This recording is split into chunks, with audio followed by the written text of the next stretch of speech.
Good morning, or today, whatever it is. This video is for a client that I built this model for. However, I am here to also give a bit of a brief rundown to this tour. So this is a 1/35 scale takom pl1. So, question has to be asked. What the hell is a pl1?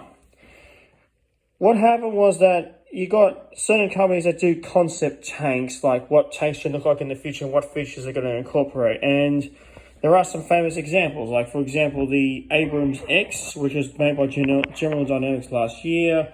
And even in some ways, the T14 Armata would be considered as one. Little did I know that there is another one that was made by Poland in 2013. And this is it here, the pl1. So the story begins in 2013 in collaboration with a Polish company, Abrams and BAE Systems, in which they wanted a new light tank concept. So what they've have done is they got a whole of a CV90, the CV90 120T series, which is the export version of the CV90 APC, and built it to new specifications and designs.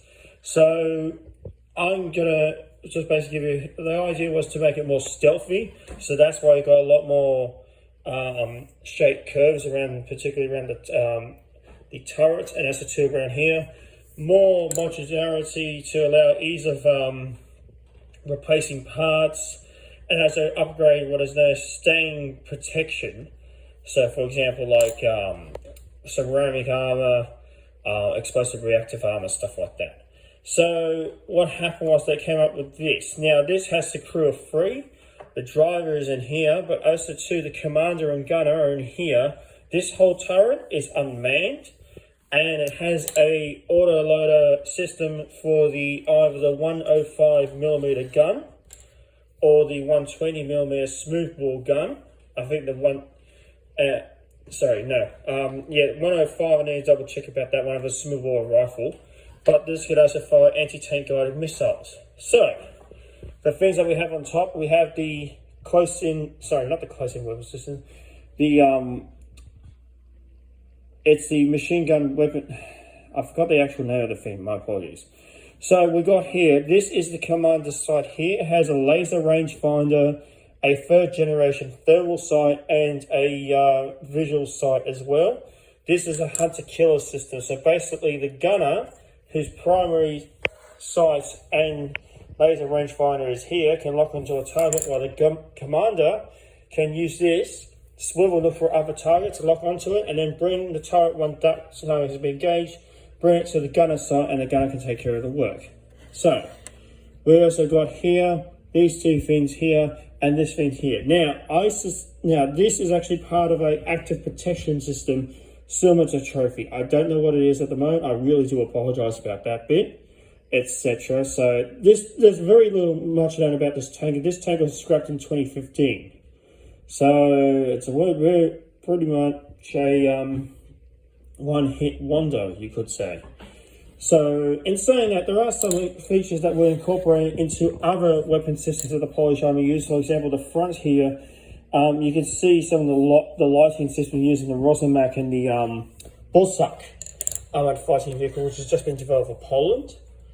And this is also a demonstration of what the Polish military has accomplished over the last 10 years, now becoming one of the biggest manufacturers in Europe. And they're going to have an army that's going to make Germany blush in terms of the equipment they have.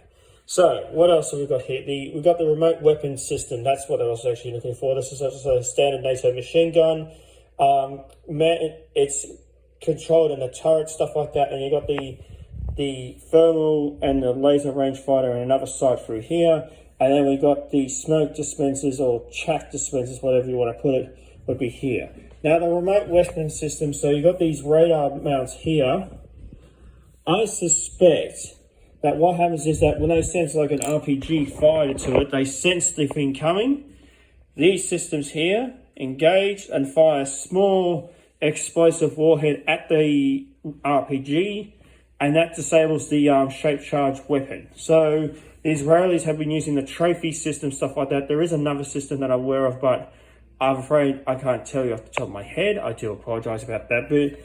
So then we're coming to the back here, stuff like that. Now, I did some reading before I did this video, ironically. So this is the rear hatch where the crew actually enter. So this one opens up and this one acts as a step. The exhaust dust comes out here too. Also to make it more stealthy, we're not just talking like shaped angles to reduce its radar signature, we're also talking like wafers to actually keep the tank cool, so therefore reduces its thermal signature.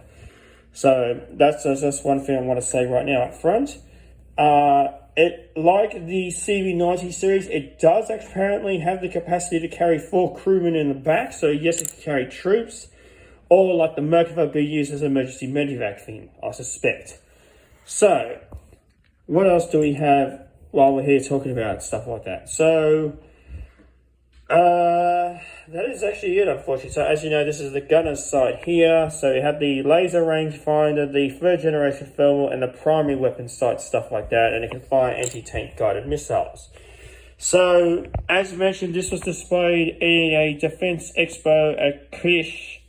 I'm sorry if I mispronounced the name, in 2013. The project did not succeed, stuff like that, and it was tested. My guess is that, like the Abrams X, stuff like that, it's probably too radical, stuff like that. So for example, like there's a lot of unmanned systems that private and other defense contractors like to push, but the military frankly does not want to, let's say, fully commit to that at the moment, because there's just certain jobs that can't be done.